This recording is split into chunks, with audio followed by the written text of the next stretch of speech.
été sobre justement sur ce deuxième sujet. Alors, laisse-moi envoyer le petit tweet pour annoncer le deuxième sujet. Les Lakers font fermer des bouches.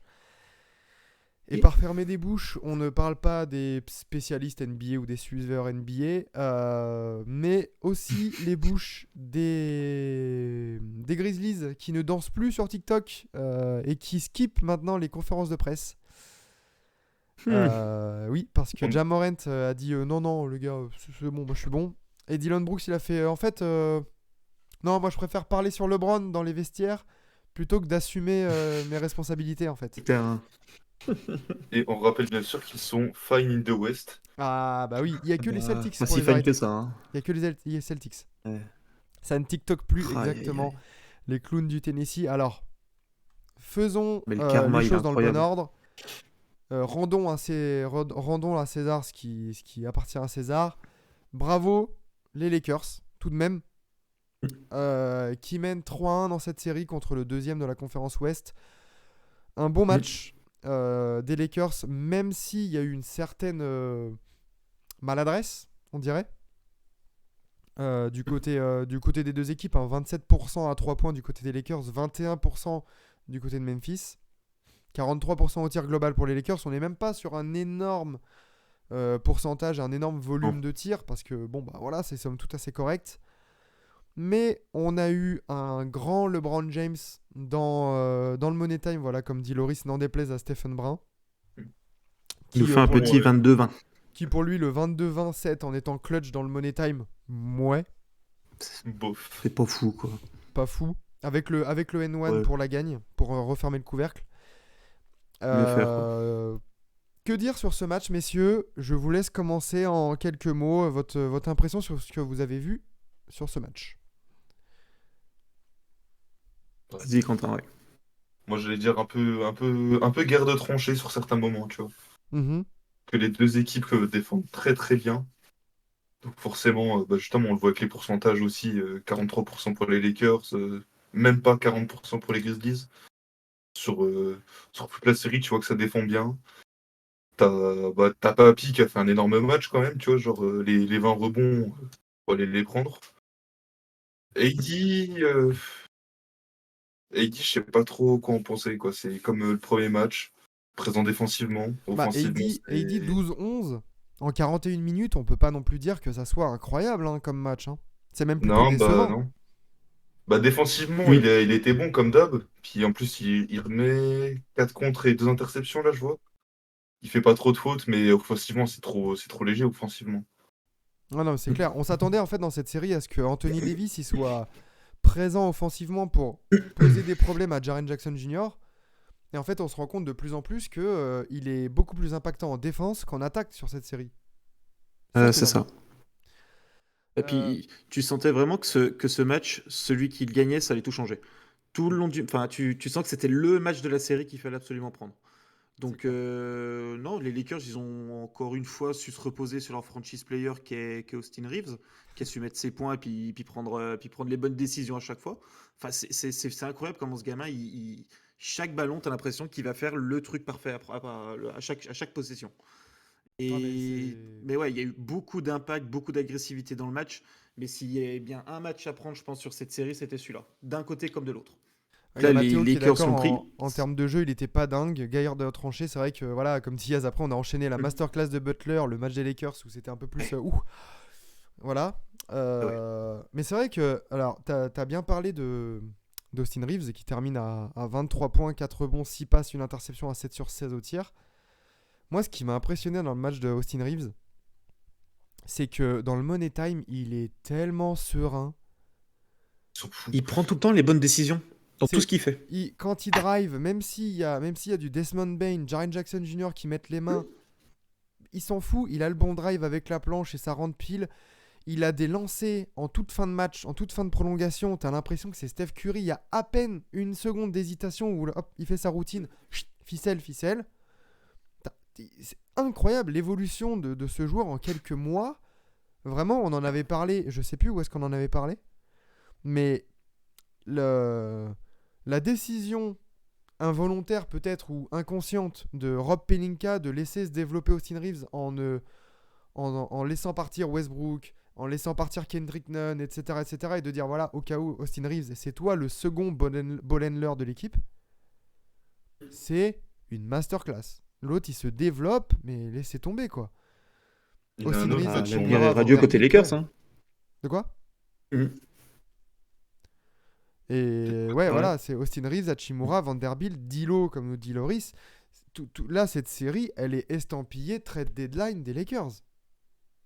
Et puis c'est surtout que, comme on disait, c'est que les gars quoi, sur qui on comptait vraiment, à savoir les LeBron, même si LeBron il a toujours été impactant, puis il est toujours impactant, mais c'est pas les LeBron et les Anthony Davis qui font gagner les matchs, qui changent, on va dire, des dernières années. LeBron et AD, ils sont tranquilles. Ils sont pas Ça. en mode on chauffe, quoi. S'il faut prendre le ballon pour mettre le dernier panier comme LeBron l'a fait sur la dernière possession, ok, il va le faire, mais sur tout le long du match, tu sens que c'est pas eux qui vont impacter le jeu. Parce que sur 45 minutes de jeu, LeBron James, il ne prend que 18 tirs au final.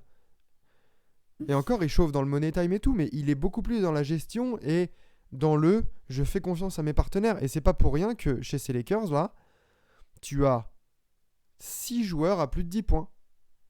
Et tu as de plus en plus de fois ce phénomène-là d'une victoire collective, en fait, chez ces Lakers. Parce que je crois que c'est Puis dans... LeBron prend 18 points, mais il en prend quand même 7 à l'extérieur derrière l'arc. Hein. Donc c'est plus, enfin, il a jamais vraiment pénétré, on va dire, pour aller dans la raquette et puis faire son gros bulldozer comme il fait d'habitude. Hein. Ah bah il l'a fait en fin de match en partant sur sa gauche malgré Enfin, en que fin de match, quand il fallait prendre le point, voilà. voilà exactement Non, c'est fort. son go to move il l'a sorti quand il fallait tout simplement. Ah. Donc non magnifique victoire et magnifique break du coup des Lakers qui méritent de mener 3-1. C'est même pas des enfin franchement sur l'ensemble des matchs qu'ils gagnent bah, c'est mérité en fait tout simplement. Les Lakers ils sont devant. Oui. Et même là aussi, du début à la fin, j'ai envie de dire, même si les Grises prennent un avantage au milieu du quatrième quart, parce que j'ai fait le parallèle entre les deux matchs sur le compte Twitter de TBA, c'est que à 5 minutes 30, 6 minutes de la fin du quatrième quart, les Grizzlies mènent de 7 points, ils mènent 97 à 90. À 3 minutes 30 de la fin, il y a 99-97. En 1 minute 30, l'énergie à la shift. 9-0. Et là, tu t'embarques dans une fin de match où Ja Morant... Faut en parler.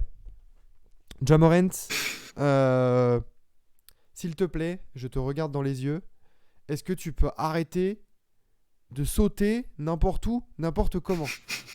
Sais-tu qu'il existe un move qu'un Argentin a magnifié, qu'un barbu s'est approprié, qui s'appelle l'Eurostep. Tu n'es pas obligé de devoir sauter saute-mouton sur n'importe quel joueur devant l'arc. Tu peux aussi éviter ou prendre des flotteurs ou t'arrêter et prendre un mid-range. Genre, ça... Non. Sauter dessus. sa faute offensive sur LeBron James, là, elle est effrayante. Ah bah, ils s'en sortent bien les deux. Ouais. Parce que lui, il tombe d'une hauteur et puis il lui retombe en plein dessus sur LeBron. Tu tombes sur une cheville ou quoi que ce soit, c'est fini pour l'un et l'autre. Hein. Mais oui, sachant que Ja Morant, alors rappelez-vous, il y a quelques jours, l'autre, il s'est doit être 3 doigts déjà, ça, lui. hein. Ouais. Et l'autre, il continue, et ça va alimenter les discussions sur le passage en force, est-ce que machin. Mais là, dans ce cas-là, je suis désolé, faut arrêter. T'as plein d'autres solutions. Pourquoi tu sautes? Pourquoi tu te mets en danger? Des fois, je suis d'accord. Mais là, il faut pas abuser. Ouais, Taylor Jenkins qui dit à Ja Morant de faire attention à ses blessures 10 minutes plus tard à 1 mètre de haut en train de chuter. Mais c'est ça. tu vois l'arrêt sur image. En plus, ce fou, mine de rien, on s'en rend pas compte, mais ce fou, il est à 10 cm de sauter au-dessus de LeBron James. Ah bah son cul il est sur la gueule à LeBron. Hein. C'est ça qui est dingue. Quoi il a encore mal, mais vive pour les caméras. C'est fin. Et voilà, les PTSD d'Eric Rose et tout, c'est un kamikaze. Je suis d'accord, Trève, mais à un moment donné, faut faire attention à ta santé parce que t'es un joueur hyper excitant à voir jouer. T'es une machine à highlight. Mais si ça continue dans 4 ans, il est plus là. Mais il est plus là en fait. Puis après, sa blessure, là, est-ce que ça l'empêche de respecter les consignes pour défendre en fin de match? Ah, bah ça.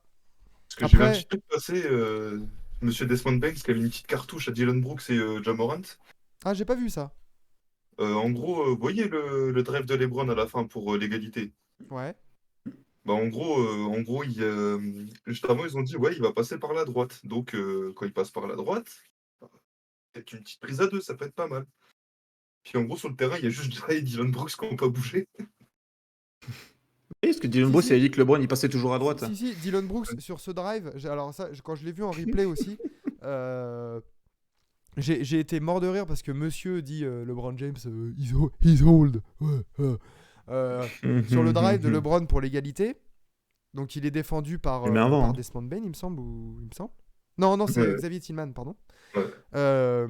Dylan Brooks, il est en aide, mais il fait un espèce de pas chassé sur sa droite pour faire mine, tu sais. On les voit tous, ces joueurs, tu sais, qui font genre un petit pas sur leur droite et qui tendent leurs mains en mode j'ai fait le move. Mhm. Mais il y va pas vraiment, tu vois, du style j'y vais, mais pas trop quand même, parce que je suis à 1 sur 7 au tir et je me suis pris la sauce et que voilà, en fait, je suis Dylan Brooks et je suis pas Draymond Green, tu vois.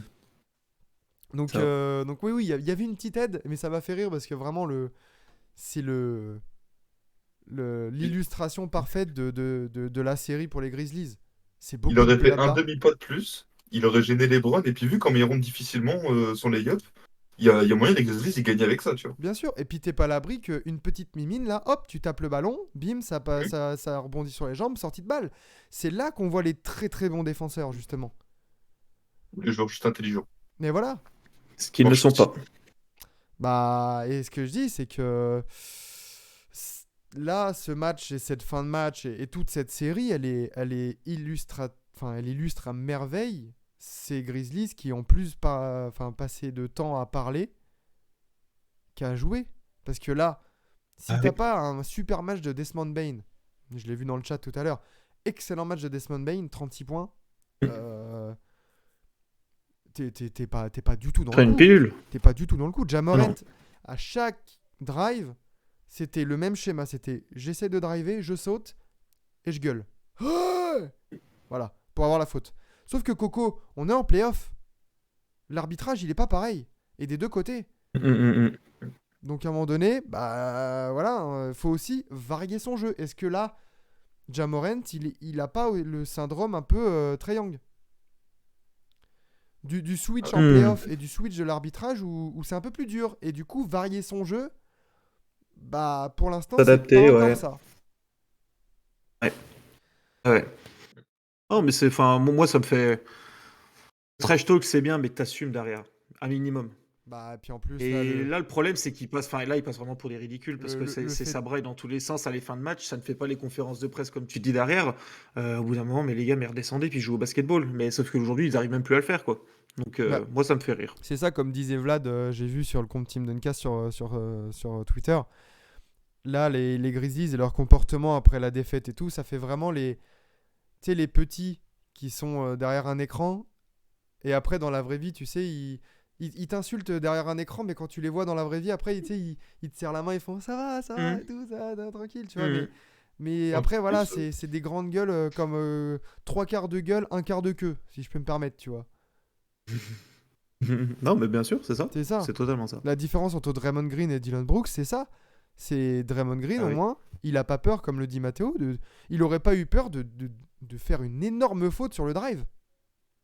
Aller en aide, Bah oui. bousculer, et au cas où, voilà, il, euh, Mhm. il fait la faute et il assume, comme dit Yaz, il assume. Parce que Dylan Brooks, Draymond Green, s'il trash talk, juste après le match, on l'avait vu lors de son expulsion, l'autre, il te recorde un podcast. Ouais, c'est clair. Non, mais ça a un réel impact aussi ce qu'il fait. Draymond Green, quand il braille sur un terrain, ça a un vrai impact Bien derrière pour que sûr, ce soit pour les coéquipiers ou pour tout le monde. Là, aujourd'hui, tu as l'impression que il braille dans tous les sens, mais ouais, qu'est-ce qui se passe derrière? Bah, rien. Voilà, on a vu ce matin. c'est Donc, ça. Matteo, il nous dit, vous avez vu la déclate victime de Brooks après le match d'hier. ouais. J'ai pas vu, moi. Si tu peux me l'envoyer en DM au cas où, si tu l'as sous le coude. Parce que ça peut nous intéresser. Mais du coup, En attendant ça, les Lakers mènent 3-1. On vient de parler d'un 3-1. Est-ce que les Grizzlies peuvent le faire? Bah, tu vois, c'est un peu l'inverse que aujourd'hui, comme à l'Est, on va dire que c'est le moins bien classé qui mène 3-1. Donc c'est le même physionomie. Moi, je ne vois absolument en aucun cas, on va dire, Memphis qui pourrait renverser le truc. Autant, on va dire, les Bucks, on peut y croire parce que tu as les forces, tu as quand même une mentalité qui va avec, c'est une mentalité de champion. Ils ont été champions, c'est le même effectif. Que là, aujourd'hui, bah, tu te dis, bah, les Grizz, moi, je ne vois pas comment ils peuvent renverser justement cette machine. Possible. Mathéo, il dit, c'est celle où il dit qu'on le fait passer pour un méchant entre le game 3 et 4. Ah Ah si, oui, j'ai oui. vu. Ah oui. Bah ça c'est Ja Morant aussi qui disait dans la saison je comprends pas pourquoi les gens on nous détestent. Vous cherchez Qu'est-ce que aussi, tu les veux gars, qu'on vous dise? cherchez. Qu'est-ce que tu veux qu'on dise? Non donc C'est ça. et tu sais mine de rien petit SO et petite tape dans l'épaule pour nous parce qu'il y a certaines semaines il y a quelques semaines on avait fait justement une émission sur la possibilité des upsets en série lors de ces playoffs et mine de rien on avait parlé d'une possible rencontre ou Denver Lakers ou Memphis Lakers et que bah justement que les upsets ça pouvait arriver. Par contre, je voyais Ah, bien vraiment sûr. pas une telle maîtrise de ces Lakers. Personne ne Ah, non, voyait non. les Lakers aussi bons, je pense. C'est que t'as Mathéo, il avait dit 4-1 grises. Je sais plus combien j'avais mis. Attends, j'ai mon bracket qui est là. Ah, mais j'avais pas les scores. Mais les Grizzlies en 6, moi, tu vois, aussi. Hein, donc, Moi, je sais que j'avais mis les Lakers, donc j'étais le seul. J'étais le seul à avoir mis les Grizzlies, il me semble. mais J'ai mis 4-2 ou 4-3, moi. qu'est-ce que je voulais dire? Oui, concernant ces Lakers, en fait, moi, ce qui m'impressionne, c'est que on a vraiment pas l'impression que c'est une équipe qui a été formée mi-février. Ouais. Oui, c'est ça. Totalement. C'est que là, t'as eu l'intégration d'Angelo Russell dans le 5. T'as aussi Et Hachimura, Austin Reeves qui a changé de Vanderbilt. rôle. Vanderbilt, il est Vanderbilt. tellement important dans le jeu. Dans le premier quart-temps, si vous vous souvenez bien, il y a 3 actions, c'est les 3 mêmes actions. T'as Il LeBron met les 10 porteur de premiers balle, points. il drive, il y a une espèce de dead à l'intérieur. Il kick out sur Vanderbilt dans le corner. 3 points, ficelle. 3 points, ficelle. C'est incroyable. Ah, mais il met 10 points Changement de en... meneur aussi, hein. Bah Il oui. met 10 points en combien de temps? Il met 10 points en 5 minutes, je crois. Ah oui, ah bah C'est oui. première Bah dans le minute, premier ouais. quart, il y a un premier écart, c'est grâce à lui. Hein. J'ai surtout, Mathéo, il a surtout surestimé les Grizzlies et leur collectif. Je pensais revoir les Grizzlies de 2022. Mais en soi, même les Grizzlies de 2022. Bah, Est-ce que c'est t'intègres quand même tellement un Steven différent? Adams dans ce 5. Brandon Là que Clark tu vois qu'un aussi. Steven Adams, ça aurait fait du bien à cette équipe. Tu penses? Ouais. Ça, je pense. Puis Brandon Clark aussi qui est pas là. Enfin, c'est. Ah bah ça, de toute façon, c'est clair que... Moi, je parle plus... Je pense que la perte de Brandon Clark, elle est encore plus handicapante. Parce que ça t'offre vraiment une option en sortie de banc. Parce que la rotation intérieure des Lakers en sortie de banc, t'as qui? C'est Gabriel, quoi. Donc si tu peux le reposer à un mec à l'intérieur qui puisse scorer de ouf, comme Brandon Clark, ça aurait pu te donner une arme supplémentaire. Sauf que là c'est compliqué. Et puis c'est surtout qu'on va dire les Lakers, ils ont encore. T'as pas encore vu un match de LeBron en 30-18, t'as pas vu un match d'Anthony Davis qui tourne en 40-15, ce qu'on a vu quand ils étaient champions. En fait, là, t'as Donc, l'impression on que va dire la marge de progression des Lakers, elle est immense encore. c'est les Lakers qui sont deuxièmes, sûrs de leur force, et Totalement. Memphis qui est en mode on est une jeune Surtout équipe, juste du play-in et on essaie de voir ce qu'on peut faire. une jeune équipe Ouais. fougueuse. Voilà, on court un peu partout et on saute un peu partout, on fait des trucs et en fait, t'as pas l'impression de voir une équipe cohérente en fait chez ces Grizzlies. Tu regardes les Lakers, ils ont encore des bons joueurs qui n'ont pas joué, hein. Parce que Mobamba, tu sais pas pourquoi ils l'ont pris, parce qu'au final, tu le vois pas. Il est sorti de la rotation, mais ils ont encore du Looney Walker, si jamais une blessure. Exactement, Enfin, les mecs, ils sont encore de la ressource, c'est ça le pire. c'est ça. Hein. Bien sûr. Et Mhm. il y a un joueur côté Lakers, moi je trouve, qui a aussi bénéficié de cette trade deadline. C'est Dennis Schroeder, qui je trouve est super intéressant dans cette seconde unit et qui permet à la différence, tu vois, si D'Angelo Russell il est pas bien au niveau du shoot, ce qui arrive assez fréquemment, tu peux intégrer un Dennis Schroeder qui va être moins axé sur le shoot, mais plus sur le drive. Et du coup, tu as une assurance au cas où de on va peut-être louper moins de shoot. On va peut-être prendre moins de shoot casse-croûte et garder un peu mieux le ballon. Et ça offre quand même une option sérieuse. Il fait les efforts en défense, quoi. Ouais. Mathieu nous dit entre nous, il est encore loin du contrat à 100 millions Schroeder. Non, mais il est super intéressant. El famoso contrat sans patate. Ah bah lui et Victor Oladipo. D'ailleurs, on embrasse Oladipo, hein, mais saison terminée pour lui, malheureusement. Les cadeaux, hein. Bon, j'étais sur les stats de Anthony Davis sur la série là. Il me rappelle, c'est des stats, ça me rappelle un autre poste 4. Si vous voyez de qui je veux parler. Non, vas-y, dis. Il est à 19,5 en points, 12 rebonds, 2 passes, quasiment 2 interceptions, quasiment 5 contres de moyenne. Eh la vache, les 5 comptes de moyenne. Moi, ça me rappelle un mec qui jouait poste 4 aussi et que le crâne rasé. Tim Duncan, il avait pas le crâne rasé. Oh, si. Ouais, Timmy, Tim Duncan. Wendell Carter Jr. Pour Loris. Ouais, défensivement. Ah non, mais c'est là que tu te dis que c'est là que tu dis défensivement ils y sont, mais offensivement t'as une marge de progression pour Anthony de Davis ouf. qui est incroyable encore. De ouf. Kevin Garnett était rasé. Il C'est peut vrai. prendre un match à 40 points à tout moment.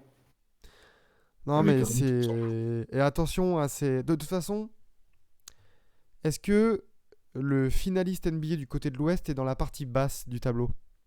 Dans la série Memphis, Il est qui en bas? Lakers et Sacramento Warriors. J'ai envie de te dire oui. Parce que J'ai quand envie on de te dire pas voit, les difficultés qu'ont les Suns là, et leur profondeur de banc qui est assez minime, la question se pose. Yaz, c'est LeBron, c'est le mec perdu.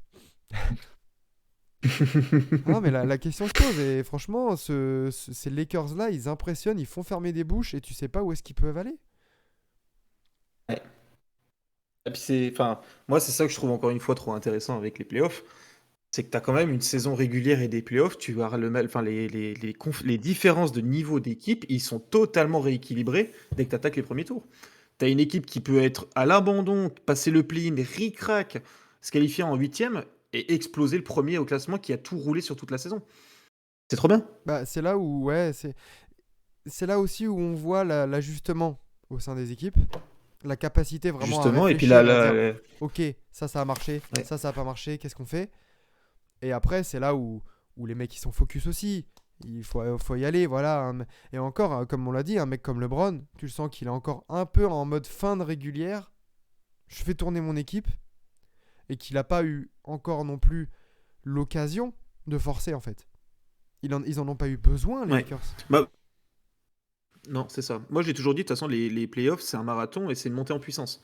C'est tu vas aborder ton premier match, même si c'est de la merde que t'es passé, tu vas aborder ton deuxième tour, tu vas monter en puissance, les finales de conf, et tu vas forcément progresser. Et il faut que tu aies une marge de progression pour faire cette montée en puissance. Aujourd'hui, les Lakers l'ont, les Warriors l'ont, même si on va dire, voilà, on connaît ce qui s'est passé par rapport à la série sur Sacramento. Obligé. Et quand tu regardes aujourd'hui l'équipe, comment ça joue des Lakers, et puis quand tu vois justement que même ils arrivent à gagner sans avoir ces stars très très performantes, bah, tu te dis que bah, ça peut faire très très mal surtout sur une série de playoffs, hein. Ah, c'est l'inquiétude des Lakers de toute façon, hein. Et sur le côté healthy, c'est vrai que de toute façon, c'est l'inquiétude même pour toutes les équipes. De toute manière, quand tu vois la cascade de blessures, on en parlait en off, avant le stream, presque toutes les équipes sont touchées. Donc, et de toute manière, n'importe quel champion, comme je l'ai vu passer là, lors de la blessure de De'Aaron Fox, oh là là, les Warriors, trop chanceux et tout ça. De toute manière, tous les champions, depuis le début, voilà, ont eu un alignement de planètes et une fois, Bien sûr. voilà, des blessures de toute manière. Donc, les Lakers, est-ce que ça peut rester healthy? On ne sait pas. Ah, c'est le problème. Tu joues Et avec un comme, mec qui a des tibias en carton et puis un mec de 38 ans. Donc, et comme tu l'as dit, Quentin, au cas où ils peuvent se permettre une blessure ou deux sur les role players. Parce que imaginons Troy Brown, Ah oui. il se pète, t'as Lonnie Walker qui rentre. Oui, c'est ça. Voilà, T'as ce genre de t'as move-là, tu Gabriel vois. qui se pète. Non, c'est pas Gabriel, c'est qui Bah, Mobamba, non? Ouais, non, mais en fait, je regardais dans un peu les rotations pour le poste 5. Mais... Non, mais le poste 5, ça serait Gabriel. Bah, il joue même pas, hein. Il joue même pas une minute par match. Ouais, mais parce que je pense que t'as Hachimura, du coup, qui joue ce rôle un peu hybride de 4-5 Ouais, quand Anthony Davis est pas là. Mais du coup, si vraiment il y a un problème, ah, Hachimura il est blessé, bah, pas grave, on va essayer de jouer big. ouais, mais Tranquille. c'est ça. T'as encore 3-4 joueurs qui jouent pas, qui peuvent influencer positivement ta série. Exactement. Donc non, non, ces Lakers, ils font fermer des bouches, ils font plaisir à voir parce que vraiment, enfin, on pensait pas les voir à ce niveau-là à la trade deadline. Même après, on se disait, bon, bah oui, ils ont récupéré des bonnes pièces, mais où est-ce que ça peut aller? Est-ce que ça peut déjà se qualifier en playoff? Et on s'est rendu compte que, bah oui.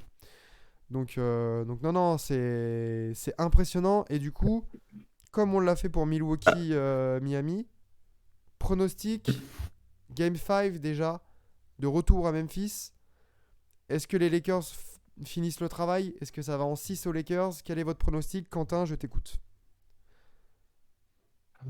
J'hésite, mais tu sais quoi? Parce que là, les Grizzlies, ils ont pas l'air dedans. Je pense que ça se finit au prochain match. Ok. Je suis d'accord. Je dis la même chose. À l'encontre de mon bracket, mais pour moi, ça se termine au prochain match. Ouais, pareil. D'accord. Moi, je vois quand Il y a même au prochain une match bonne petite sortie de LeBron dans les médias suite à ça. Ouais. Je Ok. pense bien. Moi, je vois quand même une victoire de Memphis au caractère. Et Game Mm. 6, et ça fait le job à Los Angeles. Et là, je suis en train de penser à la décla dans les médias. Je vois bien LeBron prendre le micro et dire non, mais les anciens doivent calmer les enfants. Tu vois, une connerie dans le genre. Mais ça serait même pas son style.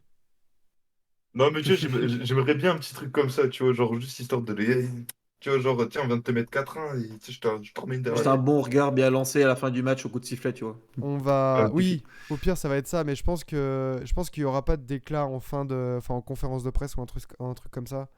Ah, mais j'espère tellement. Et il laissera plus ses performances déjà parler pour lui. Et après, t'inquiète pas, tous les analystes NBA et tout ça, ils s'en chargeront de tout ça. Eh oui. Ah oui, exactement. Mhm. Soit déjà trop diminué 4-1, soit 4-3 grise. Ah ouais, Mathéo, c'est les extrêmes. Ah bah alors par Soit contre, noir, soit blanc. Là. mais alors s'il y a un 4-3 Grizzlies, alors comment on va les entendre parler? Bah, comment faudra aussi tirer sur les Lakers parce que c'est un très beau choc quand même. Ah bah blow. De toute façon, dans les séries à 3-1, je peux pas croire qu'il y aura pas un blow. Bah, de toute façon, ça va être compliqué parce que, attends, t'en as une, deux, trois, quatre. Bah, sur les 6 séries qui restent, sur les 7 séries qui restent, pardon. Il y en a Non, 3? non, mais en fait, ouais, je dis de la merde. En fait, il n'y a qu'une seule série où il n'y a pas 3-1. Bah la seule série où il y a pas 3-1, c'est Les Kings Sacramento Warriors. Ouais. Warriors. Donc, ouais, il y a 6 séries. Ouais, ouais, c'est ça, il y a 6 séries 3-1. Ah mais et je peux pas croire enfin que tout le monde là passe. Obligé, il y aura un choke. Twitter va s'occuper de Find in the West, exactement. 4-1 pour fermer sa bouche à Brooks. Brooks d'ailleurs qui est en fin de contrat. Et qui l'ouvre plus trop, du coup, là. Est-ce que ça va parler chinois? LeBron il va prendre le micro, ça va lancer des what Ni à chaque hao. fin de phrase, exactement. Le jingle Chine. Ah bah oui. Ah dommage j'ai pas ouvert la soundboard là. J'aurais pu, mais genre chinois MP3 on connaît. Hein. Ouais New York même. Il a fui les médias. Bah, t'inquiète pas que Brooks, il va fuir la NBA si ça continue. Il va pas se prendre 2-3 amendes parce que c'est obligatoire, je crois, les conférences de presse. Je sais pas. Je crois que c'est obligatoire. Je sais pas. Mais faut que Dylan Brooks il se souvienne qu'il y a un joueur qui s'appelle André Robertson qui avait une grosse défense, mais pas de shoot. Et il a pas fait une grosse carrière en NBA. Hein. Donc attention. Oh, après, Robertson s'est blessé aussi. Oui, mais c'est le même profil. Ah oui, c'est le même profil, mais après, bon, André Robertson, il s'est salement blessé. Et au moins, lui, il ouvrait pas sa grande gueule. Voilà. Voilà, Enfin, un peu déjà il moins. y a ça. Beaucoup Il y moins. a 8 séries dans 6. Ouais, non, mais c'est n'importe quoi là. Les 3-1, c'est fou. On verra bien Tant mieux. sur le destin de ces séries et on espère voir un choke pour déjà avoir le plus de matchs possible et qu'on analyse ça tranquillement. Et les Suns. Pitié les Et les Suns. Suns, non, ça arrivera pas.